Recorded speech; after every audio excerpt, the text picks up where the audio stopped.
é Yasmin Stéria e hoje no Nosso Olhar, esse programa é dedicado à equidade de gênero, mudança social e liderança feminina, estamos com Anne Williams. Anne é advogada, administradora e especialista em gestão da inovação social. É a fundadora e presidente do Instituto Nelson Williams, uma organização sem fins lucrativos que opera em todo o Brasil com foco no empoderamento social de jovens que contribuem com a redução da desigualdade social. Os projetos do Instituto já impactaram diretamente 22 mil pessoas. Anne também é autora do livro Empreendedorismo Social. Anne, bem-vinda, estou muito feliz de ter você aqui com a gente. Primeiro eu gostaria que você se apresentasse e contasse um pouco de você. Obrigada, querida. Uma honra estar aqui no programa só voltado para nós, mulheres. Então, voltado para esse olhar, acho que eu sempre me posiciono como uma feminista, exatamente por a gente não conseguir dissociar hoje uma mulher na nossa atual sociedade que não tem esse olhar para o feminismo. E o que é ser feminista hoje? É lutar por direitos mínimos de existência, por direitos básicos de existência, por essa troca e por esse reconhecimento de igualdade e de equidade, para que a gente entenda e exerça isso na nossa sociedade. Então, acho que hoje todo o meu posicionamento no mundo tem sido voltado para isso, com o apoio aí dos meus pares, inclusive do escritório que eu sou sócia, também sou sócia do escritório Nelson Williams, além de ser fundadora aí do investimento social deles, que é o Instituto Nelson Williams. E a gente toca todas as nossas ações com foco também para que mais pessoas tenham essa compreensão do que seria uma sociedade com menos vulnerabilidade, com mais igualdade, com mais equidade, mais democrática, para que elas tenham a oportunidade de acessar o mundo mais oportuno, o mundo com mais oportunidades, e para que elas tenham ferramentas para acessar essas oportunidades. Então a gente fala que é um guarda-chuva amplo aí, uma luta por uma cidadania, é algo um pouquinho mais profundo. Não, você começou já o nosso papo aqui tocando num assunto que eu acho que é sempre sensível, erradamente, obviamente, que é falar de feminismo, né? Que é como se as pessoas não entendessem o que é feminismo ainda, como se fosse uma guerra entre homens e mulheres, e não algo que, literalmente, um movimento que luta pela igualdade, pela equidade de gênero, e que faz bem para todo mundo, né? Afinal, somos 51% da população aqui no Brasil, quase 50% da população mundial, então, se a gente não inclui as mulheres, a gente, na verdade, está aí contribuindo para um mundo menos próspero, mais pobre, com mais fome. Então eu queria que você contasse um pouco da sua atuação a nível social e como que você enxerga o seu papel nessa mudança social aqui no Brasil. A gente tem uma tarefa árdua no Brasil, exatamente pela posição social e econômica que nós estamos inseridos. Então, a gente tem uma consciência social que ainda está em fase de amadurecimento. Então, como instituto, eu também tenho o dever não só de fazer as nossas ações, mas também de promover, assim como programas como esse, que promovem essa consciência, esse despertar de consciência. Eu trago um pouco a frase de Dante Alighieri: o homem é a medida de si mesmo. Então, quando a gente pensa nessa realidade, quando a gente pensa no social, é um exercício de sair da nossa medida, é um exercício de olhar o mundo de uma forma um pouco mais empática e com um olhar e na situação do outro, me colocando no lugar do outro, entendendo os desafios do outro. Então a gente luta por igualdade para que as pessoas tenham situações direitos mais iguais, e aí direitos básicos. A nossa Constituição prevê um mínimo existencial para que cada um dos nossos indivíduos, cidadãos brasileiros, possamos existir nesse país. E muitas vezes isso é mitigado. Então a gente não tem os mesmos acessos à moradia, acesso à alimentação, acesso à educação, acesso às oportunidades. Muitas vezes, dependendo de onde estamos inseridos, somos alvos dessa violência. Então, quando a gente como instituto, então no nosso trabalho social, a gente trabalha com crianças, com adolescentes, com jovens e com mulheres, porque são uma maioria, não falo minoria, porque nós não somos minoria, mas são maiorias que estão à margem de decisões de poder ainda, e que muitas vezes são anulados pelas políticas ou não são inclusos nas políticas existentes, nas políticas sociais que deveriam acolher, que deveriam dar o suporte, que deveriam dar direitos humanos sociais básicos para a existência deles. Nós, pelo Instituto, a gente trabalha com educação e direito. A gente trabalha no país inteiro, como você mesmo pontuou muito bem. Trabalhamos com vários projetos. Hoje, nós estamos com 13 projetos acontecendo. Então, é projeto. Bastante projeto acontecendo. Muito projeto. Conta um pouco dos projetos, assim, os mais importantes que estão acontecendo no momento. Dois olhares, né? Então, a gente trabalha com educação, mas ainda com educação a gente sempre tem esse olhar voltado para a cidadania. Então, o que a gente quer com essa educação? A gente tem uma educação pública que tem esse olhar dali de uma grade curricular normal, mas o Instituto Nelson Williams, ele vê além. O que eu consigo extracurricular trazer para a sociedade para que ele possa desenvolver outras ferramentas que é de difícil acesso. Então, a gente trabalha com noções de empreendedorismo, a gente trabalha com afroempreendedorismo, com diversidade e inclusão, a gente trabalha com skills que são habilidades que a gente quer realmente trazer para esse educando. Eu falo educando porque a gente tem um guarda-chuva aí de mulheres também que nós atuamos. Trabalhamos na prevenção da violência de gênero, já chegamos a trabalhar em programas na atuação direta nesse enfrentamento à violência de gênero, e hoje nós atuamos com programas que eles trabalham com esses jovens de uma forma preventiva, para que essa violência não ocorra. A gente ainda sabe, quem trabalha com violência de gênero sabe que muitas dessas violências, elas estão no cenário cultural. Infelizmente, elas estão tão enraizadas que elas ficam num ciclo de repetição, passando de geração a geração, violências que ficam ali enraizadas e que precisam ser quebradas na fonte. Então, quebradas com esses jovens, com essas crianças e jovens que estão recebendo o conteúdo do Instituto. Voltado para mulheres em si, a gente tem o Compartilhando Direito. Compartilhando Direito é um programa de voluntariado que nós temos, são mais de 300 voluntários, mais de 220 são mulheres, 220 mulheres atuantes nesse programa, e das 38 ou 39 ações desse programa que nós já fizemos em 6 estados, 22 foram com o tema Direito da Mulher. Então, a gente vê o tanto que ele é sensível, e aí a gente volta à nossa falinha ali no começo, o feminismo, ele é necessário, feminismo traz um pouco do Cortella também, feminismo é diferente de femismo, não são mulheres contra homens, mas são mulheres querendo o seu lugar, o seu direito, o seu respeito e o seu lugar e ferramentas para que elas possam disputar os mesmos lugares e o mesmo lugar na sociedade de uma forma mais inclusiva, mais equitativa. Não, gente, cada trabalho maravilhoso, assim, é muito importante falar de educação, né? Eu acho que educação, como você falou, é um pilar extremamente importante para a gente poder mudar o nosso futuro, né? Educar as próximas gerações, também conscientizar as mulheres hoje para entenderem, né, as violências que muitas vezes elas não percebem que estão passando. Então, eu acho que isso tudo já é uma grande contribuição, assim, muito além do que a gente imagina. Às vezes é até difícil mensurar, né, o impacto que isso tem, mas é um impacto muito profundo. Né? E aí eu queria trazer para você como que a gente consegue difundir negócios de impacto social geridos por mulheres e como isso colabora para a redução da desigualdade.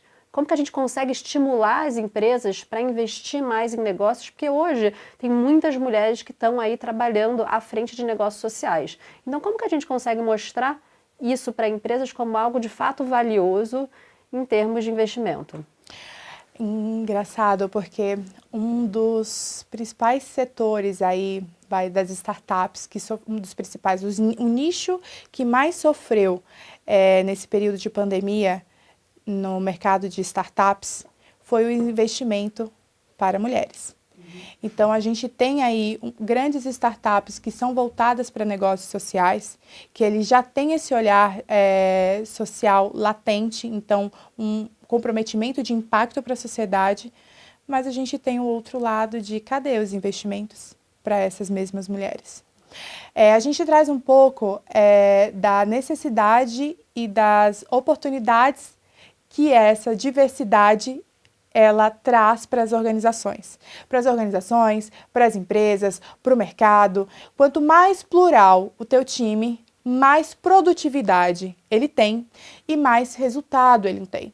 Então, como eu trago para que essas mulheres com vontade de empreender socialmente, qual que seria a ferramenta, a principal ferramenta é estar com essas pesquisas na ponta da língua, é estar com essas pesquisas e com esses números e essas pesquisas exatamente para seduzir o teu investidor, porque a gente precisa também com esse outro olhar, falo que é um pouquinho de pé no chão. Inclusive, eu lancei um livro falando sobre empreendedorismo social feminino, falando sobre alguns pilares para montar uma estratégia de negócio. Então, é bem um manual prático para várias dessas mulheres que têm um projeto, que têm um modelo de negócio a ser executado. Geralmente, as mulheres, quando pensam no modelo de negócio, elas são mais humanas e elas têm um quê mais de negócio social. Então, não é um pouco à toa. Quando a gente empodera uma mulher, essa mulher, ela reflete numa sociedade de uma forma mais inclusiva. A mulher trabalha de uma forma mais inclusiva. Ainda que eu seja um pouquinho mais... mas eu tenho uma visão um pouquinho mais global em relação ao gênero, eu tenho que me dobrar a esse olhar feminino e a relação, as formas de gestão que são um pouco mais diferentes. Então, essa humanidade que essa mulher traz na hora de fazer a gestão dela é uma humanidade que você tem que trazer na hora de fazer o seu skill para o seu investidor, para sensibilizá-lo na hora de vender o seu negócio. Então, hoje a gente tem vários negócios sociais que precisam de investimento. Essas mulheres estão cada vez mais preparadas, elas hoje estão mais formadas. Então, a gente precisa sim sensibilizar o mercado e preparar essa mulher também um pouquinho mais na hora de uma apresentação. A apresentação ela tem que trazer essas ferramentas de que você traz mais produtividade e, consequentemente, você traz sim mais lucratividade para essa empresa liderada por mulher. E lembrando que quando a gente fala mulher, a gente também tem uma mania de colocar a mulher todas numa escala só, como se todas as mulheres fossem iguais, e a gente tem aí vários recortes. Tem mulher que... PCD, pessoa com deficiência, tem mulher mais 50, tem as mulheres negras, tem as mulheres lésbicas, tem um LGBTQI+, a gente tem uma infinidade aí de diversidade dentro desse número falado, gênero.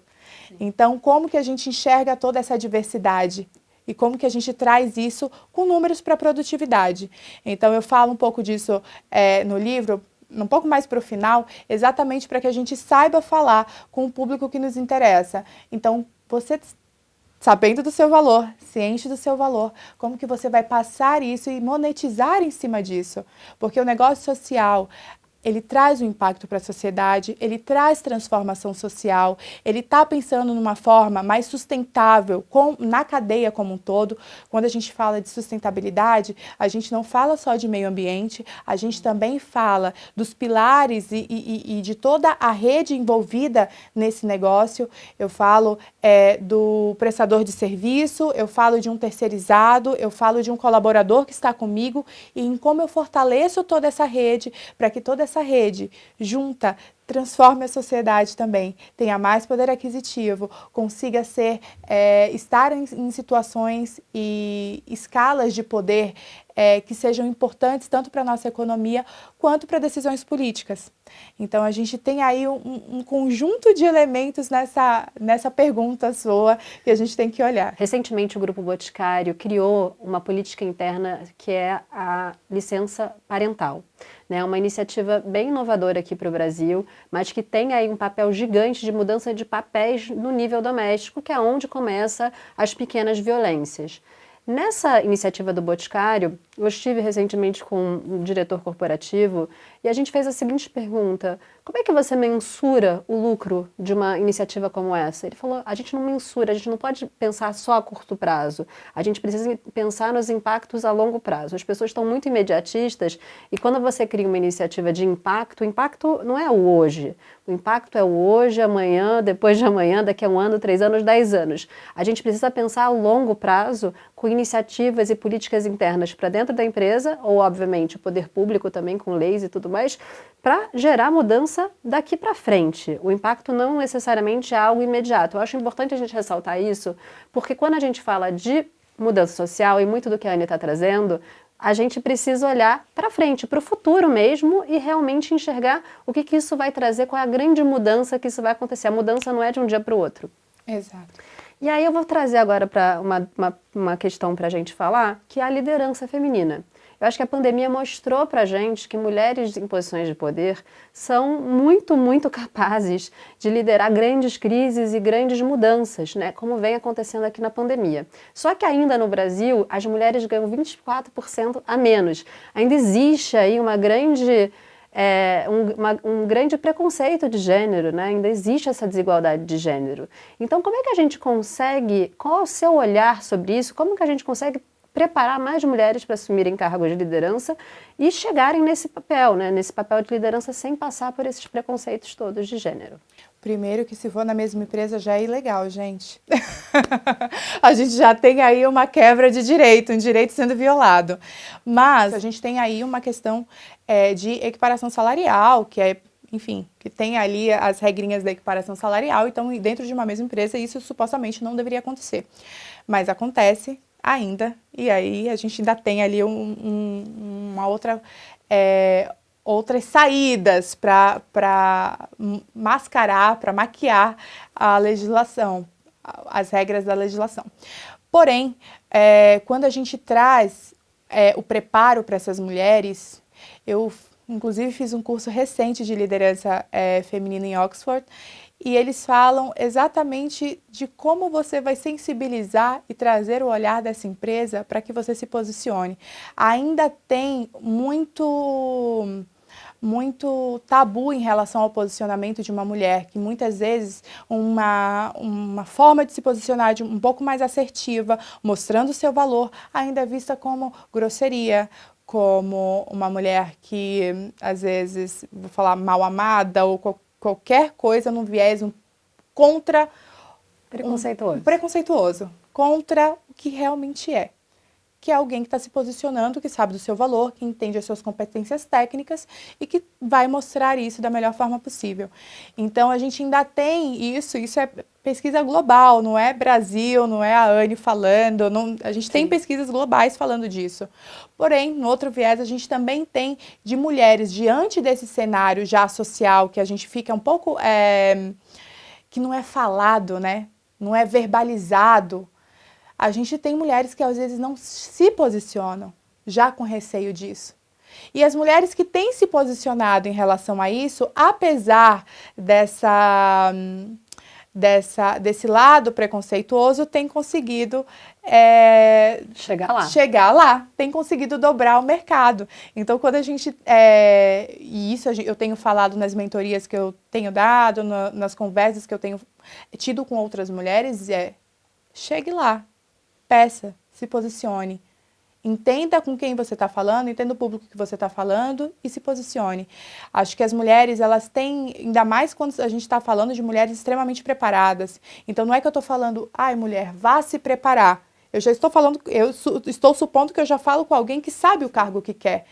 As mulheres, elas se preparam muito mais para chegar numa posição de liderança, para ir atrás de uma promoção, do que um homem. O homem acredita que as habilidades, isso também é pesquisa, gente, as habilidades que ele já tem já são suficientes para ele chegar no cargo que ele almeja. Quando uma mulher olha, geralmente, o cargo que ela almeja, então a gente tem até um estereótipo comportamental aí, ela vai buscar as ferramentas para se preparar ainda mais para o determinado cargo. Então, a gente lida aí até com uma sabotagem. Então, ela já podia estar indo atrás do papel dela, do cargo dela, da posição que você deseja ocupar, com as tuas habilidades. Então, eu sou muito a favor da gente enxergar a nossa situação, nossa realidade da forma nua e crua, sem ser pessimista, sendo positiva, mas sendo realista. Então, a gente sai de um positivismo aí que às vezes deixa a gente ludibriado, a gente sai de um pessimismo que impede que a gente dê um passo à frente e enxerga com realidade qual é o meu cenário atual e o que eu preciso para chegar lá. Eu já tenho essas habilidades, então eu vou dar meu passo à frente. Eu preciso dar esse passo à frente. E para esses 26% é o passo à frente que a gente precisa. Hoje, as empresas internacionais, elas têm cobrado bastante, principalmente quando elas fazem negócio aqui com o Brasil, um posicionamento das empresas para que elas tenham um quadro mais diverso e mais equitativo. Isso tem sido cobrado com números. Isso não tem sido cobrado só com marketing, isso não tem sido cobrado só com, às vezes, um posicionamento da empresa para fora. Isso tem sido cobrado com números internos, então eu só vou fechar o contrato com você se você tiver isso, se o seu cenário for esse, se o seu cenário mudar.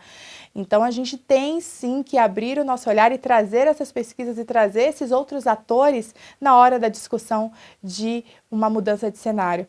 Eu acredito muito nisso, eu venho de um escritório de advocacia, sou sócia de um escritório de advocacia que hoje a gente tem mais de 40% mulheres sócias, e isso pra gente é um cenário que mudou em um pouquinho mais de 5 anos, entre 5 e 6 anos. Foi um cenário que foi mudando e foi uma equidade que a gente foi alcançando ao longo desses anos. E é algo que a gente acompanha aí de mercado de grandes empresas. A gente quer hoje que as médias empresas e as pequenas empresas comecem a mostrar essa realidade também. Perfeito, até porque empresas que têm mais diversidade, né, têm um faturamento muito maior, porque Exato. você tem ali pessoas diferentes pensando soluções diferentes para cada situação. Eu vou trazer agora um estudo que saiu recentemente. Foi divulgado o Atlas da Violência do Fórum Brasileiro de Segurança mais recente, né? Entre os dados que vimos lá, temos alguns como o de que em 2019, 66% das mulheres assassinadas no Brasil eram negras. Isso nos faz pensar na importância de considerar também um recorte sobre racismo estrutural quando pensamos em questões de gênero. Como que a gente consegue alinhar o poder público, iniciativa privada e terceiro setor para combater a violência no modo geral? Primeiro, é enxergando que nós vivemos em realidades diferentes, é entendendo o gênero, como eu já até falei anteriormente, nos seus infinitos recortes. Então, dentro dos gêneros, dentro do gênero feminino, eu tenho a mulher com deficiência, eu tenho a mulher negra, eu tenho a mulher idosa, eu tenho o mais 50, eu tenho a mulher LGBTQI+, eu tenho uma infinidade, uma pluralidade dentro dessa diversidade. E entender que para cada grupo, subgrupo, eu preciso de uma política voltada para esse subgrupo. Nós do terceiro setor, a gente tem uma responsabilidade de conscientização, além das ações que a gente já faz, além das ações que a gente já traz para trazer essa equidade na sociedade, para que a gente tenha pessoas com acesso à saúde, pessoas com acesso à informação, acesso à educação, acesso a espaços, a gente também tem que tem um trabalho de educar a sociedade, para que as empresas fiquem mais sensibilizadas, para que a nossa sociedade, os nossos pares também fiquem mais sensibilizados. É muito mais fácil quando eu falo de par, parece que eu estou falando com alguém que pensa da mesma forma que eu, e também não quero que ninguém pense da mesma forma que a Anne, mas que a gente traga para a reflexão e para um diálogo, para que isso seja algo de desenvolvimento de pensamento crítico. Então, como juntos a gente consegue trabalhar com políticas para incluir todas essas pessoas, para incluir todas essas mulheres. A gente tem como sensibilizar empresas e o poder público para políticas mais inclusivas, políticas mais equitativas. Eles também já têm feito o seu trabalho, cada um na sua área de atuação. Então, a gente tem várias políticas públicas que estão sendo eficazes, sim, e seria desleal eu falar que a gente não tem políticas públicas. A gente desenvolveu aí ao longo dos anos Hoje a gente tem muito mais ferramentas, inclusive de coerção em caso de alguma violação de direitos, porém a gente ainda tem muito a caminhar. E para isso a gente precisa do poder público do nosso lado. A gente precisa que essas políticas elas sejam mais inclusivas, mais equitativas, que elas entendam os recortes sociais que a gente enfrenta, para que eles atendam às vulnerabilidades de cada um desses recortes. Como segundo setor, tem as pesquisas que nós já falamos, que a gente aumenta a produtividade, consequentemente aumenta a lucratividade. Isso já é algo de sensibilização. A gente também tem um outro olhar que eu gosto de trazer para o segundo setor, não só da inclusão, mas de como esse indivíduo participa dentro dessa empresa. As políticas, elas não podem ser só de contratação, elas têm que ser de inclusão de fato. Então, dentro, como que esse indivíduo se percebe, como esse indivíduo, ele se entende e como ele se transforma culturalmente dentro dessa empresa. Fazendo um parêntese, na época da pandemia, agora a gente já até perdeu, se é 2020, em 2020 eu fiz uma conversa. A gente está doida já com a pandemia. Em 2020 eu tive uma conversa com umas advogadas, se eu não me engano era no mês da mulher ou era no Dia das Mães, foi em maio. Eu tive uma conversa com as advogadas do escritório falando sobre o papel dessa mulher dentro da casa, porque a gente já sabia do escritório, já estava sendo valorizado, mas como que essa mãe se percebia dentro do seu lar. Muitas dessas mulheres se compreendiam como, a gente falou muito disso na pandemia, as sobrejornadas dessa mulher que cuidava do outro, que cuidava de si, que cuidava do trabalho, que cuidava dos filhos, que cuidava da casa, que cuidava de tudo. Então, essa mulher cuidadora, que esse é o papel colocado muito para a mulher, também é um estereótipo que a gente coloca, que a gente recebe da sociedade, como se tivéssemos sim a obrigação de cuidar. Eu amo cuidar, eu não estou falando que seja errado cuidar, eu amo cuidar, adoro, mas é um papel de escolha. E a gente coloca um papel de carga nessa situação. E que muitas acabam sobrecarregando mais ainda, mesmo sem poder, mesmo sem ter um espaço colaborativo, tipo, às vezes de se permitir ter alguma outra contratação, exatamente por esse estereótipo. Então, a gente tem aí um peso maior dessa mulher. Então, como compreender essa colaboradora minha dentro dessa casa, com essa sobrecarga, como passar outros valores para que essa colaboradora sinta mais firmeza, entenda que ela pode também dentro da casa dela pedir por um espaço mais equitativo, pedir por uma divisão aí de tarefas, que muitas vezes é possível, sim. E aí a gente fala, é possível, fala, Anne, o que você está falando? Você tem gente para te ajudar? Eu falo, sim, eu tenho gente para me ajudar, graças a Deus, de uma forma muito equilibrada dentro de casa, mas eu também coloco o maridão, hein? Meu marido também ajuda, ele também tem o papel dele, ele também fica acordado de madrugada quando precisa, ele também exerce o que a gente entende dentro da minha casa como um equilíbrio. E aí isso é muito individual, cada um traz esse equilíbrio. Então, a gente olha para as nossas empresas, a gente olha para o nosso cenário, é o que eu falo para os cenários das empresas que eu tenho conversado também, e como que eu olho esse meu profissional de uma forma mais equilibrada, como eu trago essas políticas para que elas sejam internalizadas como mudança de cultura para eles, que reflete na sociedade. Então, o terceiro setor aí tem uma função importante de consciência. Então, além das ações, tem uma consciência por trás. Eu achei vários pontos que você trouxe super importantes falar de novo, né? Então, você fala muito sobre uma coisa chamada perspectiva de gênero, né? Toda lei, toda política interna, absolutamente tudo que a gente faz, é importante a gente ter uma perspectiva de gênero na hora que a gente está implementando qualquer iniciativa. Seja uma iniciativa, um projeto, ou seja, por exemplo, quando você estava falando da pandemia, olhando para como que as advogadas, ou enfim, as pessoas que trabalham com você estavam lidando com a questão dentro de casa. Quando a gente percebe que as mulheres estão sendo, muitas vezes, sobrecarregadas por uma questão cultural ainda, como que a gente consegue entender essa situação e também dar ferramentas para aquela mulher poder trabalhar de uma forma mais eficiente, ou entender certas situações, ou estimular até o equilíbrio dentro de casa. Eu acho que a palavra perspectiva de gênero é muito importante para a nossa conversa aqui,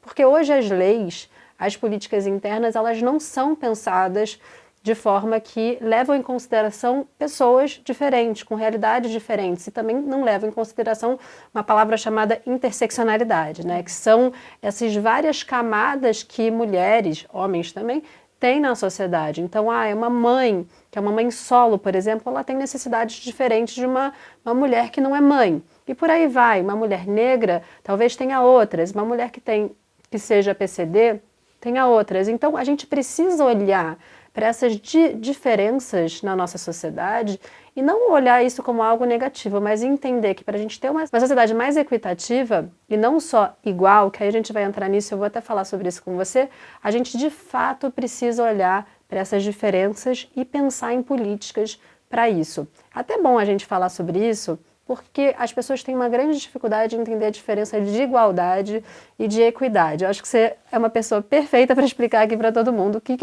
é o quê. Sim, a gente pontua muito a igualdade como a gente entende, nos entendemos como indivíduos, como iguais, com as mesmas oportunidades. Então eu volto até ali para Dante Alighieri, o homem à medida de si mesmo.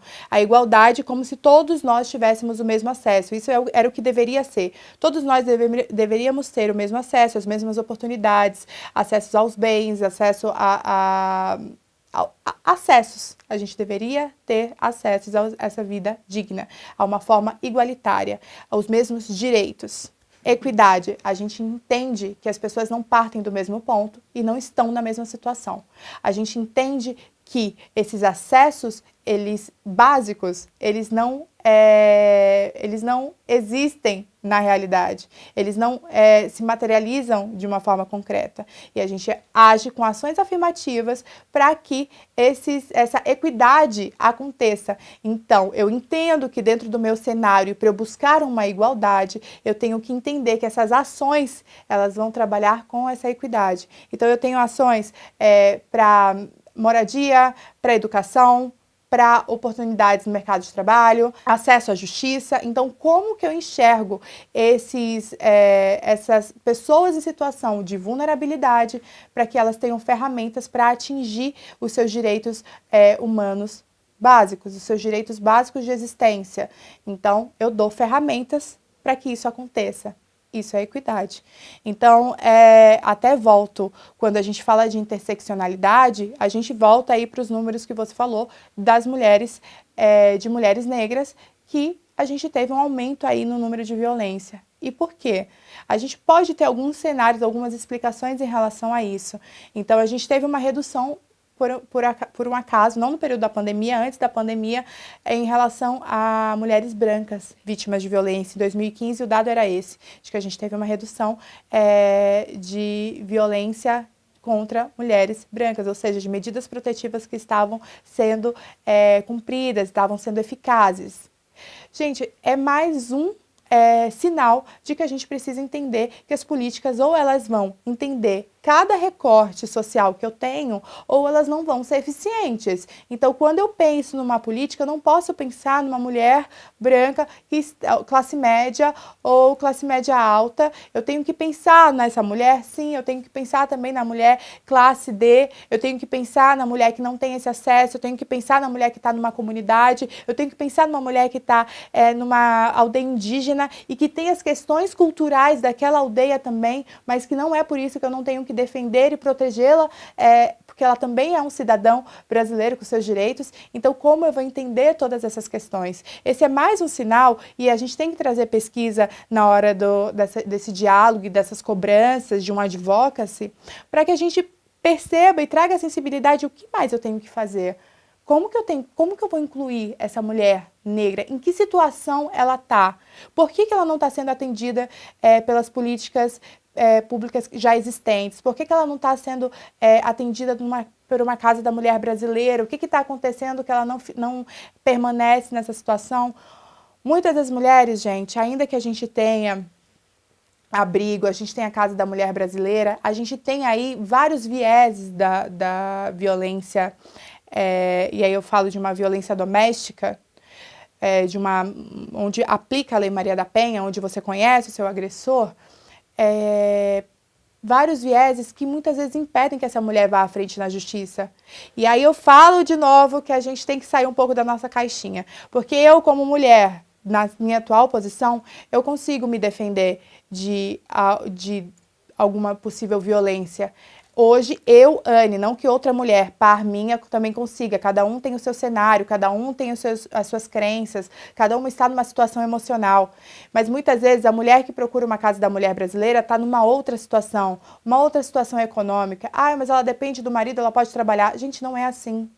Tem muitas outras situações por baixo, atrás dessa situação. Às vezes é uma mulher que não acredita que tem habilidades. Às vezes é uma mulher que, ainda que possa trabalhar, tem os filhos, tem o cachorro, tem alguma coisa que impede que ela tome um passo à frente. Às vezes o desconhecimento. A nossa maior procura desde 2018, quando nós começamos o Compartilhando Direito, que é um dos nossos 14 programas, 13, 14 programas, já até me perco. A gente às vezes vai mudando um programa ou outro dentro do Instituto, foi o direito da mulher. São 4 temas jurídicos que a gente trabalha. Direito da mulher, direito da família, direito dos refugiados e diversidade e inclusão. A maior parte, mais de 50%, foi direito da mulher. Então, essas mulheres que a gente vai até a comunidade trazer soluções, esclarecimento, conhecimento, elas precisam dessa ferramenta, elas precisam desse conteúdo. Então, sair um pouco dessa caixinha e entender com quem que a gente está falando, qual é a realidade dessa pessoa. Entender que também quando eu chego numa comunidade, não quer dizer que todas essas mulheres têm a mesma experiência e estão na mesma situação. Que também dentro desse pequeno subgrupo tem mais subgrupos ainda. Então, é mais um despertar. Eu acho que um dos grandes, eu acho que eu vou levantar essa outra frente no Instituto, Yasmin, é despertar. A gente precisa despertar a nossa sociedade. É isso, perfeito, Anne. É justamente ter esse olhar mais empático para entender que a realidade do outro não é a sua. Né? E muitas vezes a gente não consegue ver absolutamente tudo e por isso que a gente precisa de pessoas diferentes do nosso lado. Exato. E falando nisso, vamos falar um pouco da política atual, que é o seguinte, né? Hoje a gente tem uma realidade que apenas 15% do Congresso são mulheres. E apenas 12% das prefeituras são mulheres.